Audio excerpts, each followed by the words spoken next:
Today, we're going to talk about 3 career and business goals for you to have for the coming war.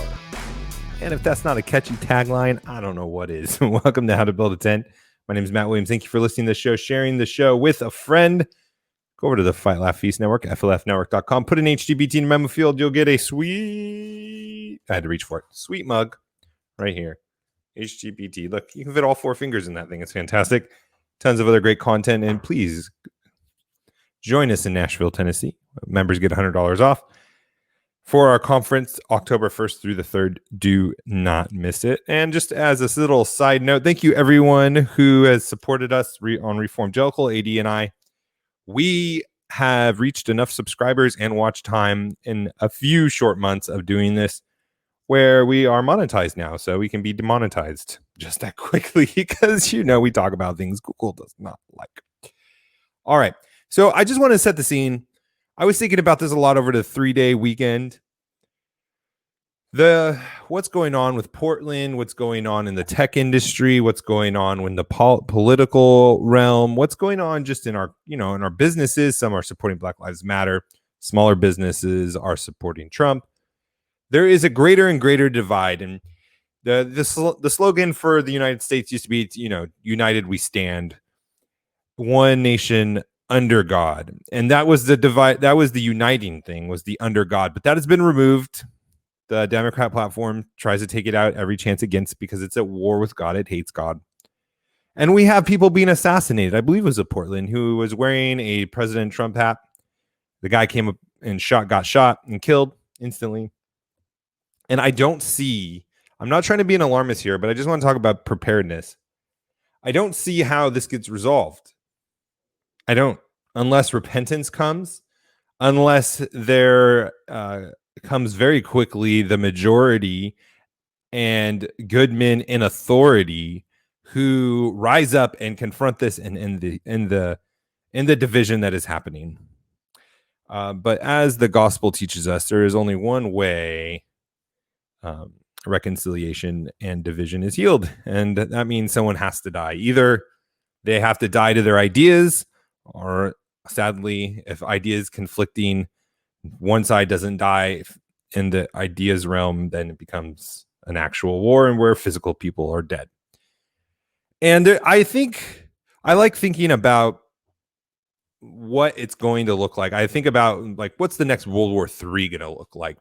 Unfortunately, I think a civil war is much more close than a world war, and perhaps one will lead to the other. I don't know. I haven't really thought about that. But what would a civil war look like today? And I honestly think we are seeing the beginning of it right now. I don't know how big it's going to get. I don't think it's going to be like the North versus the South where there's formal battlegrounds. There's not going to be a formal army of the Marxists and a formal army of the Constitutionalists, although those would probably be the names of them.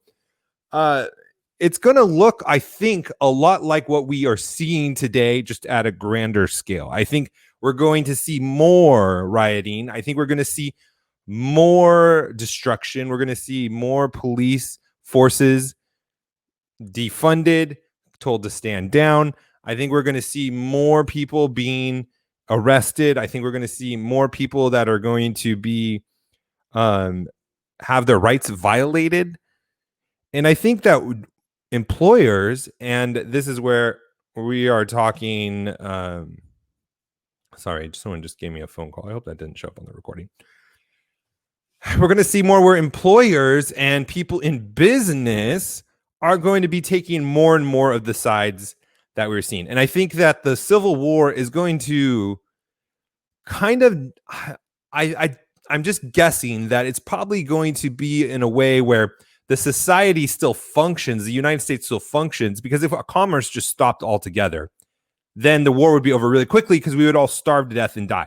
We don't live in a place anymore where we can have a civil war and commerce and the economy can just shut down, because unlike the shutdown with the CV, the government's not going to be supporting everybody just like it did with the CV in a civil war. So I'm trying to think for us, how do we make a living? How do we survive? How do we provide for our families?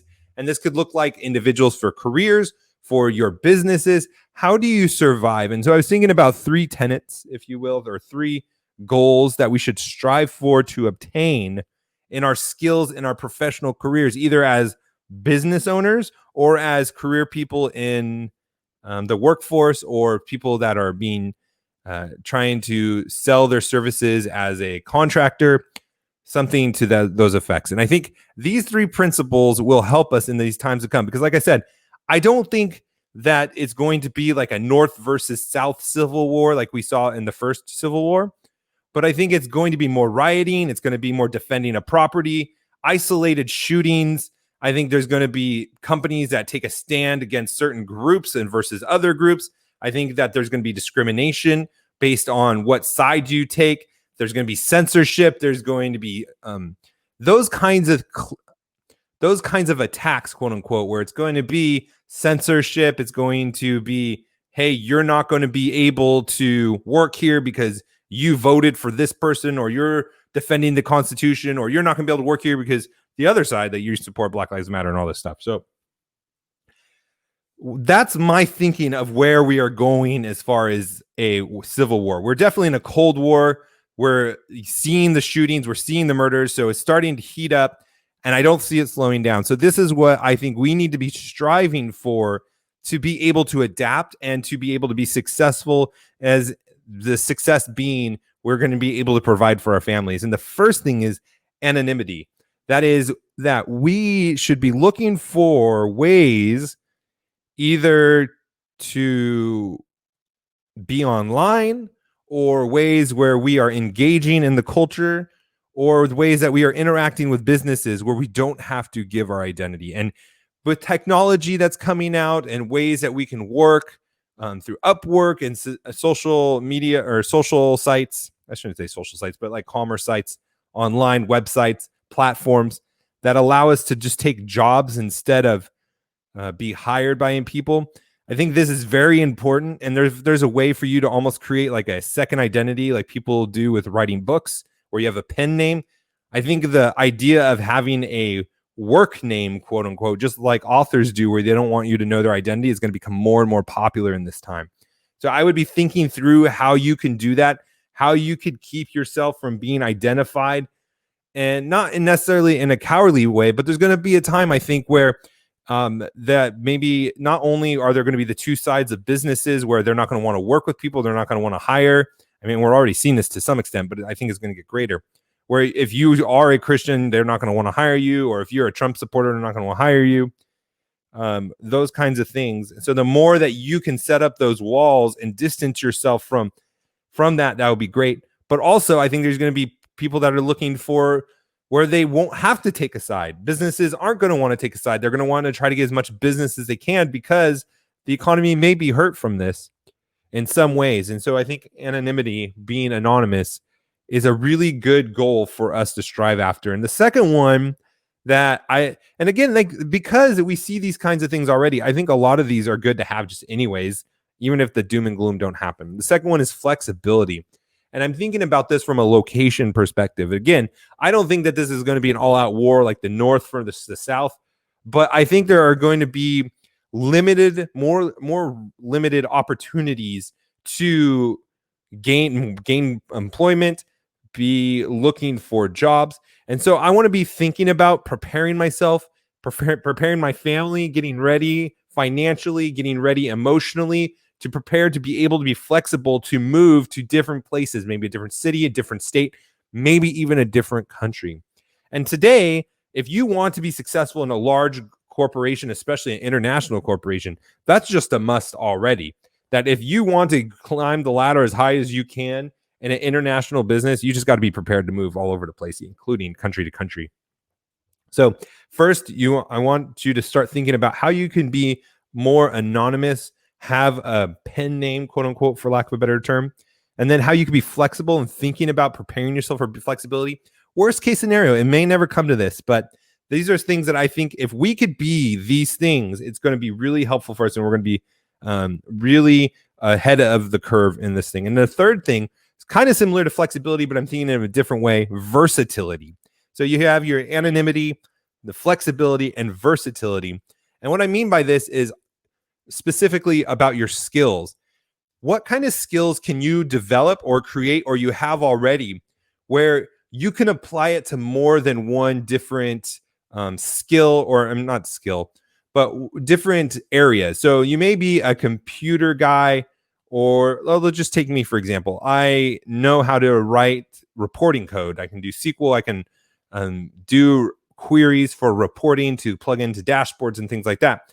But that's not going to be really useful except in a business situation where businesses are going to need that specific skill. So something that would help me become more versatile is to take that foundational understanding of just how code works, the logic of code, and start developing a language that I can learn where I can actually build programs or build platforms or build apps, where I can work on projects, where I can work as a contractor and work on projects from project to project, or I can start my own business if I need to and start trying to create my own apps that I can build and try to sell on my own and create multiple streams of income. So that's one example. But there's many different other kinds. Like, for example, you may be an electrician or a plumber, and you can start thinking about, well, maybe how can I develop those skills, or you apply those skills in a different way, start my own business, try to start my own like handyman service, or those kinds of things. Or what is something I've always wanted to create, maybe an invention or things like that, where you could start being able to apply those skills in one-off project, ad hoc kinds of ways. And I think if we could successfully achieve those three things, being flexible, willing to move, being versatile in a way where we can apply our skills in different contexts, and then have somewhat of anonymity, just like a pen name, where we can be hired for work without being associated with one side or the next, depending on what this looks like. I think that'd be really wise. And it's easy for us to talk about the fun stuff in preparing for this, where we talk about what kind of bullets we want or what kind of weapons that we would prefer in the case, like where we would hide out, how would we survive as far as like growing food and hunting and all of those things.